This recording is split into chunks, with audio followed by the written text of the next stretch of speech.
Sur le banc, vous avez l'entraîneur de Casteljaloux qui était assis sur la glacière pour se mettre au frais, avec un ballon qui est réceptionné, un ballon qui est tapé directement, non, récupéré acrobatiquement par Bergoy, on le disait. Ce ballon qui est ouvert avec la Journade, qui a un grand coup de pied et qui va chercher une belle touche. Voilà, ça te fait plaisir, Benoît. Joue à la Montoise. Le lancer pour Mécatel, toujours est-il.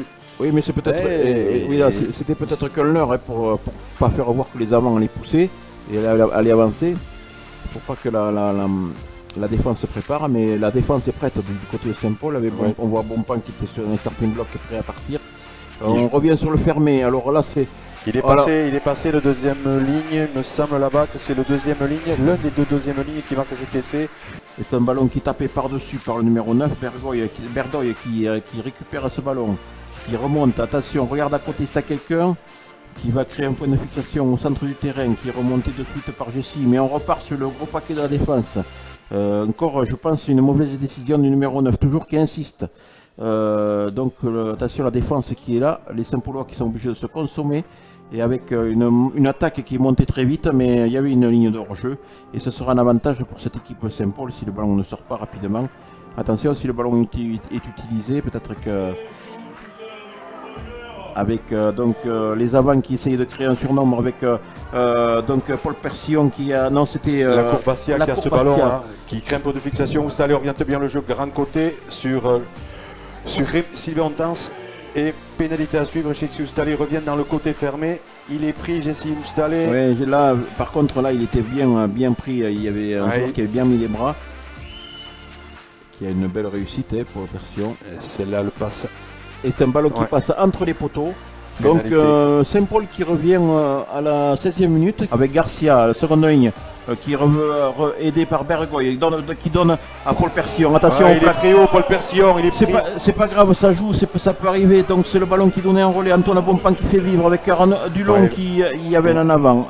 Mais il va revenir à la faute. Il va revenir à la faute Casteljalouse. Il a été pris vraiment très haut. Un plaquage haut. Il y a un carton jaune qui est donné donc au numéro 1. De cette équipe Casteljaloux. Je pense qu'il va passer à l'aile. Ouais, c'est Jessie Oustalé qui va passer 3 carrels, oui.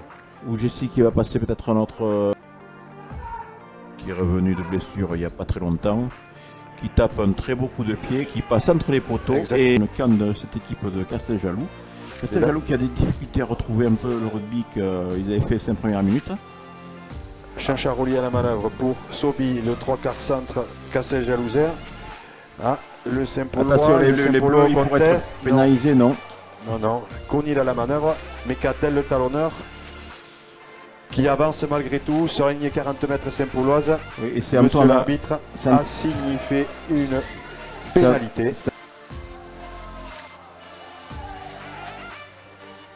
Il est parti ce ballon assez haut et il passe au milieu des poteaux. Sur une ligne qui est partie, il doit écarter, donc il donne sur la Journade. La Journade qui va revenir sur l'intérieur. Attention, numéro. C'est dommage que le ballon ne soit pas. Et c'est toujours donc Bastia qui est toujours avec le feu dans les jambes qui porte ce ballon. Le ballon qui est au sol, qui est repris par les avants avec c'est Garcia qui a pris ce ballon. Donc toujours c'est Bastia, la cour Bastia qui est en position de demi-mêlée, qui va laisser la place à Gatuin. Jordan Dulon qui essaie de s'arracher. Il est au pied des poteaux de Casteljaloux. Avec Antoine Bonpan qui va essayer d'aller au bout. Ils sont en train de nous secouer les poteaux là. Je pense qu'ils vont même nous les faire tomber si ça continue. Mais il n'y a pas toujours d'essai et toujours le ballon qui est chez les Bleus. Attention de ne pas se faire prendre dans les mains. Il faut écarter davantage. Oui, il y a eu essai. Le ballon a été aplati sur la ligne, il me semble, par Arnaud Lasserre là-bas. Oui, l'essai à Hérisson. On attendait que la technique Saint-Paul nous donne le nom. Mais ils sont à côté de nous, mais il faut les timider. Et c'est l'essai qui est transformé, Benoît. Oui. Le ballon est à l'avantage d'Hugo Gatuin, le demi-mêlée Saint-Paulois. Ah, belle avancée Saint-Paulois de cette mêlée. Ils mettent les Casteljalousins à la faute sur cette poussée, Benoît. Donc pénalité. C'est parti pour Arnaud. Le ballon s'élève et va passer au milieu des poteaux. Oui, c'est toujours un coup de pied tendu d'Arnaud Lasserre qui attend une grosse pression des rouges. Un genou qui est au sol du pilier gauche. Qui ne s'est pas sanctionné, c'est Hugo Gatuin qui donne toujours à la Courbassia qui va faire qui revient sur Arnaud Lasserre. Attention, le rouge, il faut qu'il sorte, il n'est pas sorti et l'arbitre sanctionne puisque le rouge a gêné la sortie la protection. Voilà. Il a un coup de pied sec. Celle-là, elle passe également entre les poteaux. Le ballon est pris par Casteljalou en milieu d'alignement. Point de fixation, donc le Mol avance côté Casteljalousain. Petit pas, les Saint-Paulois se sont bien regroupés et les ont bien contrés. Ils sont en train de les refouler actuellement. À ces Casteljalousains. Ouais, c'est Mecatel qui s'extrait de ce Mol en créant un autre point de fixation 3 mètres plus loin. Encore un avant Casteljalousain. Attention, bon point qui va être sanctionné. Ouais, non, il sort pas assez vite. Antoine Bonpan. Le ballon est disponible, donc l'arbitre ne dit rien. Mecatel, le talonneur. Pénalité contre Saint-Paul. Avantage donc encore pour Casteljalou. Ce ballon qui est jeté un peu n'importe comment. 1 minute, c'est l'Irlande qui vient de marquer un essai contre l'Écosse qui mène sur un score de 8 à 7. Oui, mais rien n'est fait encore. Il faut garder espoir. Non, mais pour dire que les Irlandais quand même ne vont pas lâcher le morceau non plus. Donc, avec un lancé pour Rémi Pasco là-bas. Attention parce que ça joue à 14.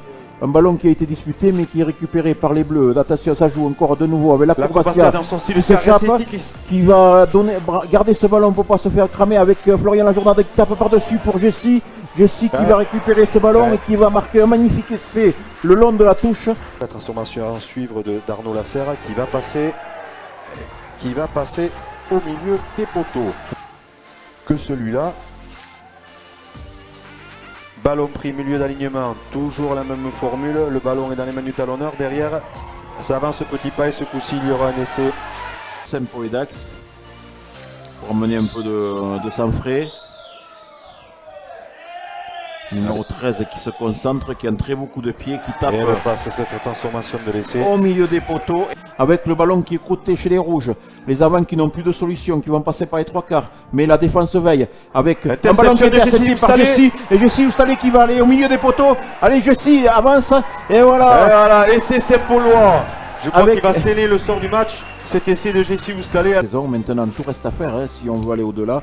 Il y a des phases finales à gagner. Il faut aller au moins jusqu'au 8e.